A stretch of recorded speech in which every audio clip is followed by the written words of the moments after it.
Bismillahirrahmanirrahim. Assalamualaikum warahmatullahi wabarakatuh. Waalaikumsalam warahmatullahi wabarakatuh. Daun salam, daun keladi. Yang jawab salam, yang belum naik haji berdoa ke naik haji. Amin. Yang keduanya ganti ngaminino. Yo, suka apa? Yang jawab salam kan ya, yo. Aku doa kedua kalau memang berani nikah lagi. Amin bang, berani balik ke rumah kalau betul. Assalamualaikum warahmatullahi wabarakatuh. Waalaikumsalam warahmatullahi wabarakatuh. Salam kedua ini dah yo semangat dalam hati bapak-bapak kita yo ngakuan minggu sampai rumah kita yo mantu-mantu ado jangan ada tanggo ngami ini yang kedua tadi muka gawe besok pagi. Alhamdulillahillazi anzala Qur'ana bisyahri Ramadan. Asyhadu an la ilaha illallah wa asyhadu anna Muhammadan abduhu wa rasuluhu la nabiyya ba'da. Wa qala Allahu ta'ala fil Qur'anil azim. A'udzu billahi minasy syaithanir rajim. Bismillahirrahmanirrahim. Inna hadzal Qur'ana yahdi lillati hiya aqwam. Shadaqallahul azim wa shadaqa rasuluhul karim. Allahumma shalli ala sayyidina Muhammad wa ala ali sayyidina Muhammad. Asyhadu an la ilaha illallah wa asyhadu anna Muhammadan abduhu wa rasuluh. Puji syukur kita kepada Allah Subhanahu wa taala yang telah memberikan kita nikmat, kesehatan dan kesempatan sehingga malam hari ini kita dapat melaksanakan peringatan nuzul Quran. Salawat dan salam senantiasa kita curahkan kepada Nabi Muhammad SAW yang kita harapkan syafaatnya, tapi jangan lupa jangan syafaatnya baik. Ikuti teladan Nabi Muhammad SAW. Apa teladan Nabi Muhammad SAW? Karena perbuatan Nabi itu dibagi menjadi dua. Ada perbuatan Nabi, sunnahnya Nabi untuk Nabi, kalau dia Nabi. Ada perbuatan Nabi, sunnah Nabi itu yang boleh diikuti oleh umatnya Nabi Muhammad SAW. Nah, perangi kita yang kedua adalah beda ya. Apa perangi kita? Ketika seseorang itu dikit-dikit malam Jumat, kita sebut ke sunnah Nabi. Nabi berdasarkan sejarah, ada yang berpendapat pertama mengungkapkan Nabi itu istrinya 13. Ada yang mengungkapkan berdasarkan sejarah istrinya ada 11. Inilah yang kita akan angkat sunnah Nabi. Lah itu dari Nabi. Kita cocok Nabi bukan. Iya kan? Dikit-dikit sunnah, dikit-dikit sunnah. Sunnah Nabi itu apa Al-Quran? Apa yang kita ikuti? Sunnah Nabi sholat jamaah di masjid, tidak kita ikuti. Wah, gawe kita dengan lemaknya baik.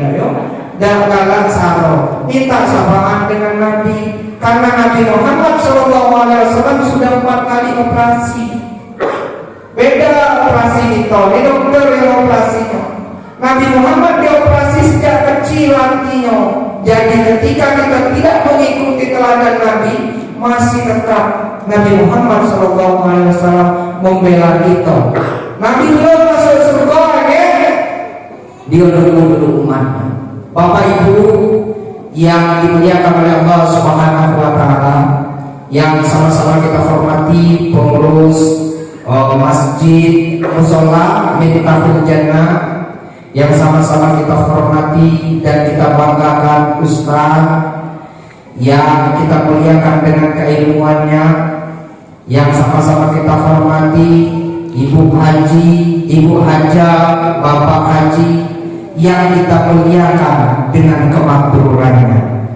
Bapak Ibu yang tidak kami sebutkan satu persatu namanya, gelarnya, tidak mengurangi rasa hormat kami, tidak mengurangi rasa takzim lazim kami, namun tidak bisa kami sebutkan satu persatu karena waktulah yang memisahkan kita berdasarkan Quran surat Al-Asr. Bapak Ibu yang dimuliakan oleh Allah Subhanahu wa Ta'ala, pada kesempatan yang berbahagia ini kita akan berbicara tentang Al-Quran. Kalau kita ngomong tentang Al-Quran, maka kita akan berbicara tentang kehidupan. Kita juga akan berbicara tentang kematian. Kita juga akan berbicara tentang wanita. Kita akan berbicara tentang laki-laki. Kita akan berbicara tentang kematian. Nah, yang ini bulan puasa Bapak Ibu ada 3 ketika nuzul Quran itu 3 doa yang harus kita amalkan.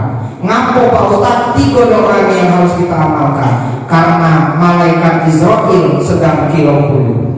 Saat ini malaikat Israel tidak tahu gitu apa di pojok situ, apa di pojok situ, apa di pojok situ, apa di pojok situ. Kita tidak tahu malaikat Israel itu ada di mana.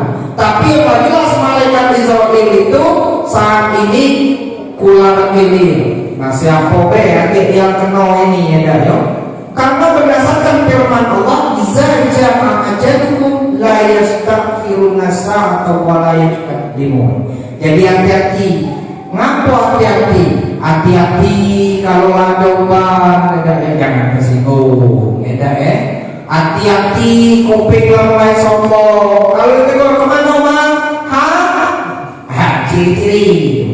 Hati-hati kalau anak yang sukses kalau hati-hati mata mulai sombong. Nengok siapa itu lanang kok tino.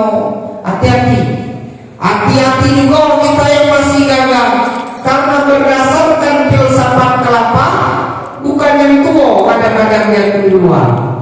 Campur masih putih dari kuman duluan, jatuh duluan. Jadi jangan beranggap segala sesuatu itu masih belum tua.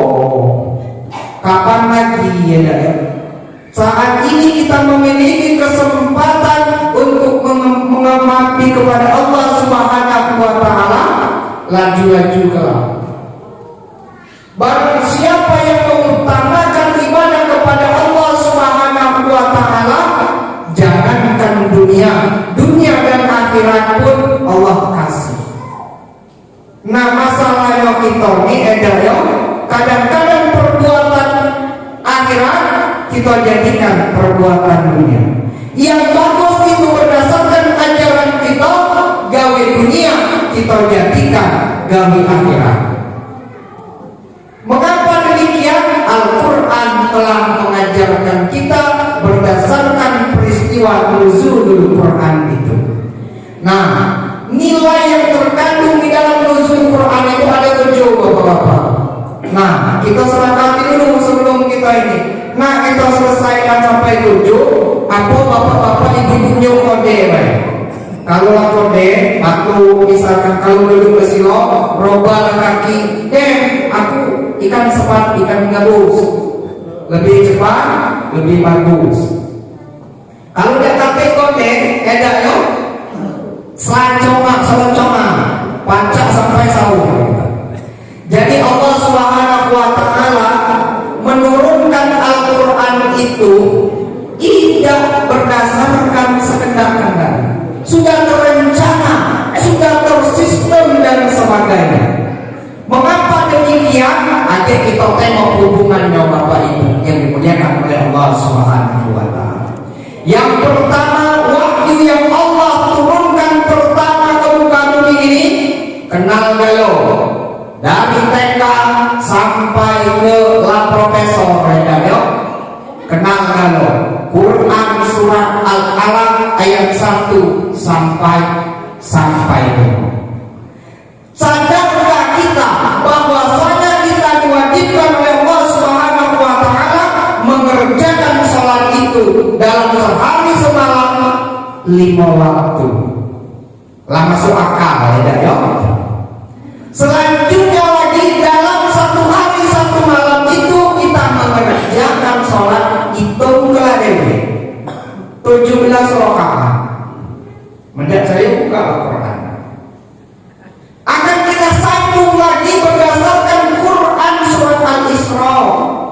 Al-Isra itu nomor urut suratnya nomor urut ke-17. Ayat pertamanya berbicara tentang peristiwa Isra dan Mi'raj. Kalau puasa, kalau merinding jelas Bapak Ibu ya. Merindingnya itu letter atau keinginan.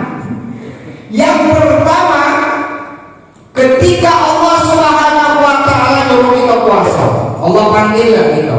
Nabi Muhammad dipanggil, tidak dikirim surat kepada Allah. Jibril nyuruh surat ini dengan Muhammad. Al-Baqarah ayat 183, 184, 185. Kirim Allah surat, bahasa aku surat. Jadi kata kamu yo, harus takkan lama rubah ayat wahyu menjadi surat. Tidak. Selanjutnya ketika perintah sholat Allah Subhanahu wa taala gagal panggilnya Muhammad beliau ngomong. Berarti sangat erat hubungannya antara puasa dengan sholat. Dan lah perangi lamo itu ada. Apa perangi lamo kita? Aku nih Pak Ustaz, alhamdulillah sholat tidak, atau minggu tidak. Jadi jangan. Tapi kalau wong ini itu wong tiba itu, aku tuh iya menilai. Dia tidak ngatain muda, tapi aku dengar kata wong itu dia mahal. Oh iya dia sama baik.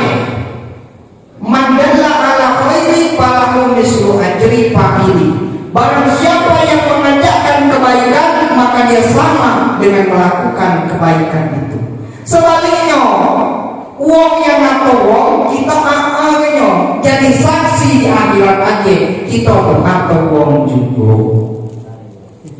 Jadi Al-Quran itu sendiri masuk akal Bapak Ibu. Ketika kita berbicara tentang keilmiahan, tentang logika, maka Al-Quran yang tadi tunjuk ke logikanya. Jadi wahyu yang pertama itu 5, sholat kita 5 waktu, 17 rakaat, kemudian di urut ke-17. Selanjutnya dalam gerakan sholat kita sebanyak 17 rakaat itu terhitung. Ada yang berpendapat 113, ada yang berpendapat 313. Itu diambil dengan sejarah perang yang ada di peristiwa nuzul Quran itu sendiri. Nuzul Quran itu sendiri sebagai pelantikan Nabi Muhammad SAW diangkat oleh Allah melalui peristiwa SK-nya apa? SK-nya Al-Alaq 1 sampai 5. Tidak bahasa dilantik juga Nabi, bukan kita jadi apa dilantik, Nabi dilantik. Mengapa Allah Subhanahu wa taala mengangkat Nabi Muhammad umur 40 tahun? Tidak di bawah 40 tahun. Dulu ketika seseorang ingin menjadi penguasa pejabat berdasarkan aturannya 40 tahun. Setelah diteliti, kalau 40 tahun itu dunianya agak berkurang dikit, egonya agak berkurang dikit. Kalau di bawah 40 itu demlah, pintar baca lagu, berduit adola dia aku iya kita usah ini udah kantong lain aku lewe kita lagu dia aku laga adola dia aku itu kalau di bawah 40 tahun. Karena inna Allah ya'lamu ma la ta'lamun. Jadi Allah mengutus Nabi Muhammad umurnya 40 tahun berdasarkan pekerjaan nabinya yang diarahkan oleh Allah Subhanahu wa taala. Kalau kita ingat sejarah batu hitam itu ada yang ingat Bapak Ibu yang pernah naik haji? Hajar Aswad. Sejarah itulah sebenarnya sudah memberi ciri-ciri bahwa Nabi Muhammad adalah utusan Allah Subhanahu wa taala, tapi belum dilantik oleh Allah Subhanahu wa taala. Ketika nuzul Quran itu terjadi atau diturunkan Allah Subhanahu wa taala pada bulan Ramadan tanggal 17 tahun 610 Masehi, Allah Subhanahu wa taala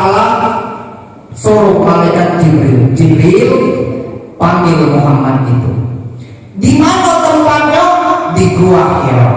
Nabi Muhammad Sallallahu Alaihi Wasallam itu tidak baca Bapak Ibu. Yang disebut dengan ummi, bukan ummi. Kalau ummi itu artinya ibu, kalau umyun baca buta baca tulis. Mengapa Allah Subhanahu Wa Taala tidak mengutus Jibril untuk mengajar Nabi Muhammad ketika kecil membaca? Kita mulailah masuk ke peristiwa. Kalau seandainya Nabi Muhammad SAW pintar, maka orang-orang non-muslim tidak percaya. Yang ini kita tidak percaya, itu kita mau mengait ke kalangan Nabi, buat-buatan Nabi, itu tuh konjanyo. Itulah Allah memberikan Nabi Muhammad belum bisa baca dan tulis, karena Allah akan memberi logika kepada orang-orang yang tidak beriman. Dia beda baca tulis, jangan dia mengarang kitab seilmiah itu. Makanya ketika kita membaca Al-Quran, la yamassuhu illal mutahharun. Kenapa? Jangan disentuh Quran itu kalau dalam keadaan tidak suci. Nah, jangan tersinggung ya di masyarakat kita ini. Di masyarakat kita kalau memang orang muslim mijak-mijak Al-Quran, mijak-mijak baik itu aja kan kita itu ada konsep di dalam Islam namanya tabayyun. Nengok tulisan Arab pikir bukan, tidak seluruhnya tulisan Arab beda ya, sama ada cerita wong balik dari Arab, dia bilang mau dari Arab, tidak percaya doa. Ada orang ngomong silakan ini doa saya la astati. Wong ngomong lagi silakan doa la astati itu ambil konten Arabia. Amin. Kayak bahasa majnun dan amin itu bahasa Arab. Jadi tidak semua tulisan Arab itu tulisan Al-Quran. Jadi tabayyun dulu, verifikasi dulu, jangan dikit-dikit itu penistaan Al-Quran, penistaan agama. Kita tengok dulu. Yang perlu kita sadarkan Bapak Ibu, kadang-kadang berapa banyak orang Islam yang hanya statusnya Islam saja. Al-Quran kita beli, disimpan di dalam lemari, dibaca setahun sekali, itu pun neneknya atau bapaknya atau neneknya mati. Ditanya ada yang tidak mati. Apa nengok Al-Quran masih baru? Na'udzubillahi min dzalik. Ini yang menistakan Al-Quran itu. Ingat Bapak Ibu, kullukum ra'in wa kullukum mas'ulun an ra'iyati. Ibu-ibu, ya bapak-bapak, kalau ada Quran di rumah ada pakai, nyumlah dengan anak ini tahfiz. Karena apa? Tadi habis. Segala sesuatu itu akan dipinta pertanggungjawaban. Bapak kadang-kadang cincin belaga di rumah pakai untuk sholat. Ibu ada orang kenapa anak ke masjid ada yang pakai kena kemper. Bapak juga kalau nak ke masjid peci kadang lawan orang lain, peci di rumah do.